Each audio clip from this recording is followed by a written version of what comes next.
আসসালামু আলাইকুম ভিউয়ার্স, কেমন আছেন সবাই? আশা করি সবাই ভালো আছেন। চলে আসলাম নতুন আরেকটি ভিডিও নিয়ে। আজকের ভিডিওতে আপনাদের আংশিক কিছু বিষয়, আপনারা কমেন্টে যে বিষয়গুলো হচ্ছে যে অতিরিক্ত প্যারা দিচ্ছেন, সেই প্যারাগুলোই আপনাদের একটু প্যারা দিয়ে রাখবো আর কি আজকে। তো গুছিয়ে না বললেই নয়, আর না গুছিয়ে বললেও আপনারা বুঝতে পারবেন আমি মনে করি। তো চলেন শুরু করি।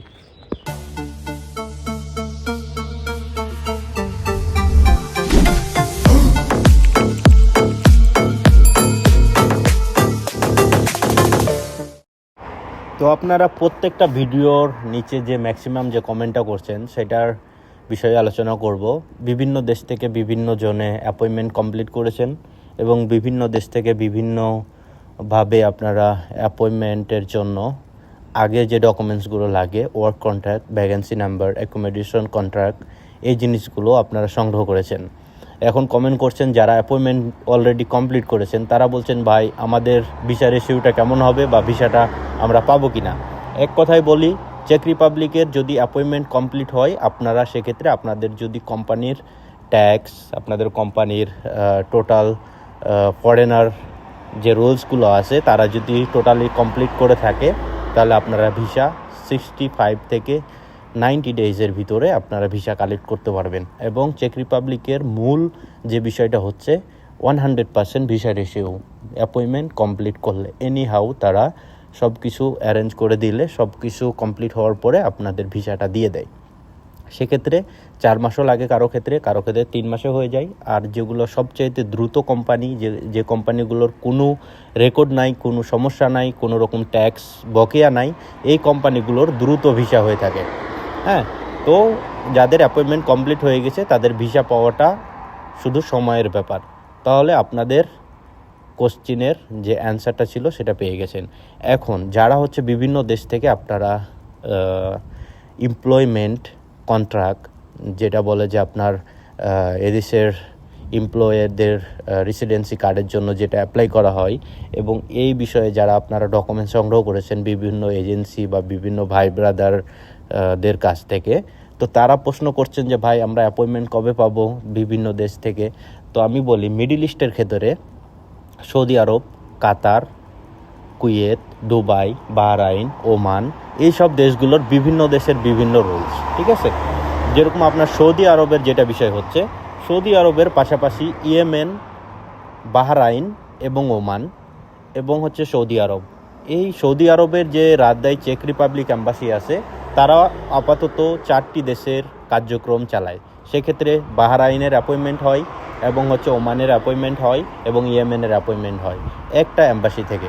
সেক্ষেত্রে যারা বাহরাইন থেকে ডকুমেন্ট সংগ্রহ করবেন তাদের আগে 100% শিওর হতে হবে আপনারা চেক রিপাবলিক যাইতে পারবেন কি না, এবং হচ্ছে যে আপনারা চেক রিপাবলিক যাওয়ার জন্য আপনাদের সৌদি আরবের যে অ্যাপয়েন্টমেন্টের জন্য যে সৌদি আরবের যে ভিসাটা লাগবে সেটা আপনারা সংগ্রহ করতে পারবেন কি না, ঠিক আছে। কারণ আপনাদেরকে সৌদি আরব যেতে হবে। এবং তারপরে আরও কিছু ভাই ব্রাদার আপনার হচ্ছে যে প্রশ্ন করছেন যে আমার অলরেডি 16 মাস হয়েছে, আমার 17 মাস হয়েছে, আমার 12 মাস হয়েছে, আমি তো অলরেডি বই জমা করে ফেলাইছি। তাদের জন্য 0+00000 যত পার্সেন্ট আছে, মানে 1%ও তাদের চান্স নাই, অ্যাপয়েন্টমেন্টও পাবে না তারা, ডকুমেন্টসের কোনো ভ্যালু নাই। কারণ আপনাদের কোনো রকম অ্যাপয়েন্টমেন্ট দেবে না চেক এম্বাসি, তাতে আপনারা যেই দেশে থাকেন না কেন। আর যারা হচ্ছে যে আপনার বিভিন্ন দেশ, যেরকম মালয়েশিয়া, নন সেনজেনের যে কান্ট্রিগুলো আছে, আলবেনিয়া, তুর্কি, সার্বিয়া, বসনিয়া, এই দেশগুলোতে যারা আছেন তাদের জন্য হচ্ছে যে মেন বিষয়, আপনারা যে কোনো সময় আপনারা অ্যাপ্লাই করলেই আপনারা অ্যাপয়েন্টমেন্টটা পাচ্ছেন এবং হচ্ছে যে দ্রুত চেক রিপাবলিকে আপনারা আসতে পারবেন এমপ্লয়ি কার্ড লং টার্ম ভিসায়।